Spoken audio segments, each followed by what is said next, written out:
Hi everyone, this is Remy. Welcome again. I hope you all are doing well. So जिनको नहीं पता तो I am a JEE dropper studying from Prayas JEE 2027 and last year I scored 92.5 percentile then took a drop for JEE 2027.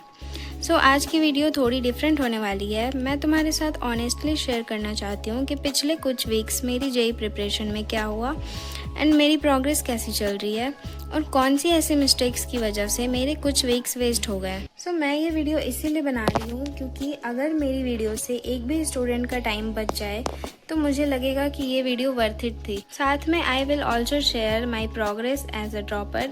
So let's get into the video. सबसे पहली mistake है lectures देखते जाना and पीछे की चीज़ों को इग्नोर करना।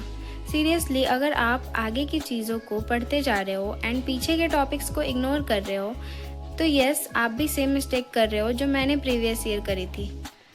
एट द एंड होगा यही कि आप आगे बढ़ते जाओगे एंड पीछे की सारी चीज़ें ना ही आप रिकॉल कर पाओगे एंड ना ही आपसे PYQs सॉल्व होंगे। सो आई वुड सजेस्ट कि आप एवरीडे क्लासेस अटेंड करने से पहले प्रीवियस क्लास का रिवीजन करो एंड वीक में एक दिन फिक्स कर लो जिस दिन तुम्हें न्यू कॉन्सेप्ट्स के अलावा ओनली रिवीजन करना हो। एंड कुछ लोगों ने मुझसे कमेंट्स में पूछा था कि आप रिवीजन कैसे करती हो। सो फॉर रिवीजन जो चैप्टर्स मेरे अच्छे से कंप्लीटेड हैं उनको मैं अपने नोट्स से रिवाइज करती हूँ। देन मैं स्ट्रेट फॉरवर्ड 4 to 5 ईयर्स के PYQ सॉल्व कर लेती हूँ एंड फॉर दोज चैप्टर्स जो मेरे वीक है उनके लिए एक detailed one shot and then PYQs। और बाकी तो मैं प्रयास JEE 2027 बैच से कर ही रही हूँ। So this was all about revision. So हमारे पास अभी अप्रॉक्स 6 मंथ्स हैं फॉर जनवरी अटैम्प्ट। सो ये सोचना छोड़ दो कि तुम्हारे पास 1 साल का टाइम है। सो तुम्हें 2 साल का सिलेबस 6 मंथ्स में कवर करना है। That is not going to be easy. So revision वाले पार्ट को तुम लास्ट के लिए मत रखो बिकॉज लास्ट के टाइम पे मॉक टेस्ट एंड बहुत सारी चीज़ें होती है करने के लिए। सो आई वुड सजेस्ट कि रिविज़न वाला पार्ट तुम साथ साथ करते रहो। That would be much better. Then coming to the second mistake, watching lectures at 2x स्पीड। अगर तुम न्यू कॉन्सेप्ट्स पढ़ रहे हो एंड उसके लिए तुम लेक्चर्स को 2x स्पीड पे देखते हो देन प्लीज़ बंद करो देखना। एंड अगर तुम चैप्टर को रिवाइज कर रहे हो तो मैक्सिमम 1.5x स्पीड पे देख लो।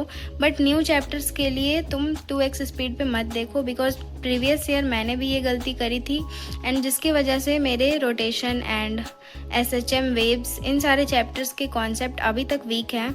सो इसीलिए मैं बोलूँगी कि रिवीजन के लिए अगर तुम देखना चाहो तो यू कैन, बट अगर तुम न्यू कॉन्सेप्ट सीख रहे हो देन मत देखना प्लीज़। तुम्हें लगेगा कि समझ तो आ रही हैं चीज़ें बट ऐसा नहीं होता है, ट्रस्ट मी। अगर आप AI और टेक्नोलॉजी में अपना कैरियर बनाना चाहते हो तो आज मैं आपके साथ एक इंटरेस्टिंग बीटेक प्रोग्राम शेयर करना चाहती हूँ जिसका नाम है मिराई स्कूल ऑफ टेक्नोलॉजी। ये इंडिया का new generation AI first BTech programme है जो 2025 में लॉन्च हुआ है। इसके फाउंडर काफ़ी एक्सपीरियंस्ड बैकग्राउंड से आते हैं और सबसे अच्छी बात यह है कि ये UGC और AICTE अप्रूव्ड डिग्री है।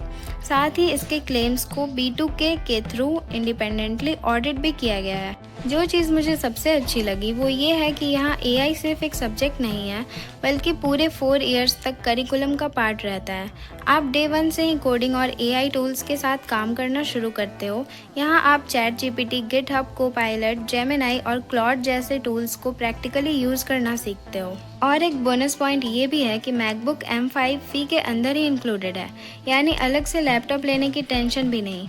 एडमिशन प्रोसेस काफ़ी यूनिक है क्योंकि इंटरव्यूअर्स प्रोफेसर्स नहीं बल्कि कंपनीज के इंजीनियर्स लेते हैं और सिर्फ टॉप 12% एप्लीकेंट्स को ही एडमिशन मिलता है। लर्निंग के लिए भी काफ़ी अच्छा इंफ्रास्ट्रक्चर दिया गया है जैसे Mirai hub, Mirai verse lab, robotics lab and Apple labs जहां प्रैक्टिकल प्रोजेक्ट्स पर काम करने का मौका मिलता है। अगर 4 ईयर जर्नी की बात करें तो फर्स्ट ईयर से ही रियल कोडिंग और AI टूल्स के साथ हैंड्स ऑन लर्निंग शुरू हो जाती है। सेकेंड ईयर में chatbots, robotics and full AI applications बनाना सिखाया जाता है। इसी साल से 100% इंटर्नशिप सपोर्ट भी स्टार्ट हो जाता है। थर्ड ईयर में paid internship support and structured industry guidance मिलती है और फोर्थ ईयर तक आप डिग्री के साथ एक स्ट्रॉन्ग पोर्टफोलियो और जॉब रेडी स्किल्स लेकर ग्रेजुएट होते हो। अगर कैरियर अपॉर्चुनिटीज़ की बात करें तो आप LLM engineer, machine learning engineer, AI infrastructure engineer और NLP इंजीनियर जैसे रोल्स के लिए प्रिपेयर होते हो। इनके कैंपसेस गाज़ियाबाद, बेंगलुरु और जयपुर में हैं और हॉस्टल फैसिलिटीज़ भी अवेलेबल हैं। अब फीस की बात करें तो total 4 year tuition fees ₹10.8 lakhs है, जिसमें मैकबुक भी इंक्लूडेड है। EMI ऑप्शंस भी अवेलेबल है through IDFC first bank, yes bank and Propelld. Scholarships भी मिलती है 100% merit scholarship, code her scholarship for women in tech, armed force families के लिए स्कॉलरशिप और नीड बेस्ड स्कॉलरशिप्स भी अवेलेबल है। इनका एक लाइन मुझे काफ़ी अच्छा लगा, talent should not depend on your bank balance. Career support के लिए इनके पास 20+ इंडस्ट्री मेंटर्स और 50+ हायरिंग पार्टनर्स हैं और कंपनीज ग्रेजुएशन के बाद नहीं बल्कि ग्रेजुएशन से पहले ही स्टूडेंट को इवेल्युएट करना शुरू कर देती है। अगर आप क्लास 12 PCM स्टूडेंट हो और मिनिमम 50% मार्क्स हैं तो आप अप्लाई कर सकते हो। एप्लीकेशंस अभी भी ओपन है। एंट्रेंस एग्ज़ाम 16 जुलाई को है and last date to apply 15 जुलाई है। और अगर आप AI में जेन्युइनली अपना कैरियर बनाना चाहते हो तो msot.org पर जाकर मिराई मेंस एग्ज़ाम के लिए अप्लाई कर सकते हो। ये एग्ज़ाम ऑनलाइन होता है और AI प्रोक्टेड है, जिसमें 60 क्वेश्चंस होते हैं। एप्लीकेशंस अभी भी ओपन है। एंट्रेंस एग्ज़ाम 16 जुलाई को है और अप्लाई करने की लास्ट डेट 15 जुलाई है।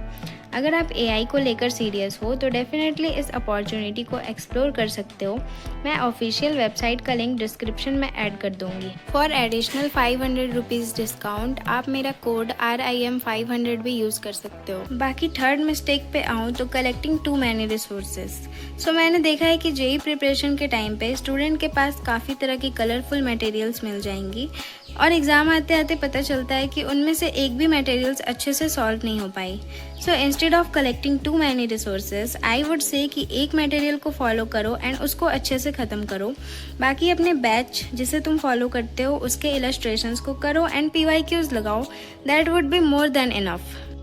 सो अगर मैं अपना बताऊं तो मैं अपने बैच को प्रॉपरली फॉलो करती हूँ, उनके इलस्ट्रेशंस DPP को करती हूँ एंड देन एडिशनली PYQs लगा लेती हूँ। और बाकी क्लास में जो होमवर्क मिले उसको कभी स्किप मत करना। सो मेरी जो बिगेस्ट मिस्टेक थी वो थी ignoring one subject completely. Like मेरी मैथमेटिक्स वॉज बिल्कुल ज़ीरो। लाइक मैंने मैथ्स में कुछ भी नहीं पढ़ा था, कुछ भी नहीं। मैं हमेशा से सोचती रही कि लास्ट आते आते हाई वेटेज चैप्टर कर लूँगी एटलीस्ट, बट वो भी नहीं हो पाया and I ended up scoring 0 marks in mathematics. So I think that affected my entire score and I think अगर मैं मैथ्स में 10 to 20 मार्क्स भी स्कोर कर लेती तो I could score a good percentile. खैर छोड़ो, दैट्स वाई मैं अपने ड्रॉप ईयर में मैथमेटिक्स पे ज़्यादा फोकस कर रही हूँ। So coming to the last mistake that is about mock test. So we all know कि मॉक टेस्ट देना is extremely important and not from the starting of your JEE preparation. Full mock test तभी दो जब आपका syllabus almost 50 to 60% complete हो जाए and बाकी तुम पार्ट टेस्ट दे सकते हो। सो मैंने अपने प्रीवियस वीक में कोई भी टेस्ट नहीं दिया था, बट आई हैव डिसाइडेड कि मैं इस मंथ से टेस्ट देना स्टार्ट करूँगी। सो अगर तुम भी एक JEE एस्पिरेंट हो तो इन मिस्टेक्स को अवॉइड करना for achieving a good percentile in JEE 2027। सो बाकी मिलते हैं नेक्स्ट वीडियो में विद अनदर प्रोग्रेस अपडेट। तब तक के लिए stay tuned with me. Bye bye.